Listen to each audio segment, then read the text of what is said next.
So hello guys, welcome back to my channel knowledge of disease. और आज आई हूँ मैं एक टॉपिक के साथ जिसका नाम है द फीमेल रिप्रोडक्टिव सिस्टम। आज हम इसके बारे में बात करेंगे कि फीमेल रिप्रोडक्टिव सिस्टम होता क्या है।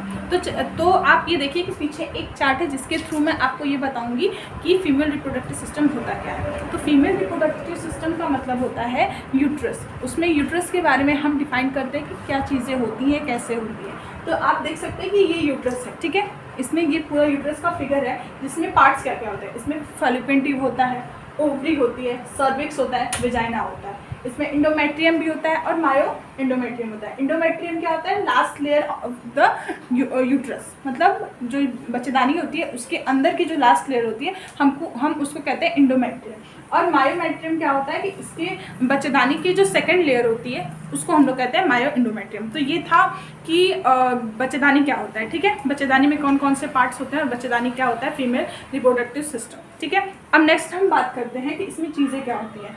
देखिए, जब ओवरी में स्पर्म रिलीज होता है, मतलब in the period of intercourse के टाइम पे जो स्पर्म होता है वो ओवरी में रिलीज होता है, तो जो एग होता है जब वो आता है तो वो फर्टिलाइजेशन के फॉर्म में आता है, जिसकी वजह से एक फीटस या फिर एम्ब्रियो का डेवलप होता है, ठीक है। तो ये जो आप देख रहे हैं इसमें ये फर्टिलाइजेशन का फेज है जिसमें एक ओवरी के अंदर, ओवम के अंदर जो स्पर्म है वो इंटर कर रहा है। मतलब कि बहुत सारे स्पर्म्स में से एक सिंगल स्पर्म जो होता है वो जाके ओवम को फर्टिलाइज करता है, जिसके फर्टिलाइजेशन के बाद एम्ब्रियो डेवलप होता है, जो कि फिर जाने के बाद वो ओवरी के किसी पार्ट में जाके इम्प्लांट हो जाता है। मतलब वो जिस जगह इम्प्लांट होता है वहाँ से जो प्लेसेंटा जो होता है वही वहाँ से स्टार्ट करता है और फिर एक बेबी डेवलप होता है। पहले फीटस बनेगा, फिर बेबी होगा, फिर स्टार्ट करते करते लास्ट में वो फीटस बनता है, फिर लास्ट में जब डिलीवरी के बाद उसको हम बेबी बोलते हैं, ठीक है। तो ये चीज़ें होती हैं। अब आगे देखिए, जो ओवरी होता है,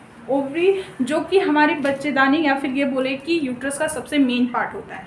ओवरी इसलिए मेन पार्ट होता है क्योंकि उसको अंडाशय बोला जाता है। अंडाशय जो होता है उसमें जब पीरियड आपका होता है, जब उसके आप पीरियड ख़त्म होता है उसके 1 या 2 डेज़ बाद जो एग होता है वो रिलीज़ होता है, जो कि फैलोपियन ट्यूब से होते हुए जाके यूट्रस में इम्प्लांट होता है। मतलब अगर वहाँ पे ऑलरेडी मतलब एग्स होते हैं, बस वो मेंस्ट्रुएशन पीरियड के ख़त्म होने के बाद रिलीज़ होता है, ठीक है। तो ये होता है प्रोसेस ओवम और स्पर्म का फर्टिलाइजेशन का, ठीक है। अब हम आगे बात करते हैं कि इसमें ये जो series of natural change in hormone product and the structure of uterus and ovary, इसमें क्या होता है। इसका मतलब ये होता है कि नेचर की वजह से, या फिर हम ये कहें कि नेचर जो वर्क करता है या फिर जो भी चीज़ें वो प्रोसेस होती है वो करता है ओवरी और एक मतलब स्पर्म में, यूट्रस में, ovary, sperm, uterus, fallopian tube, ये एक पार्ट है द फीमेल रिप्रोडक्शन का, ठीक है।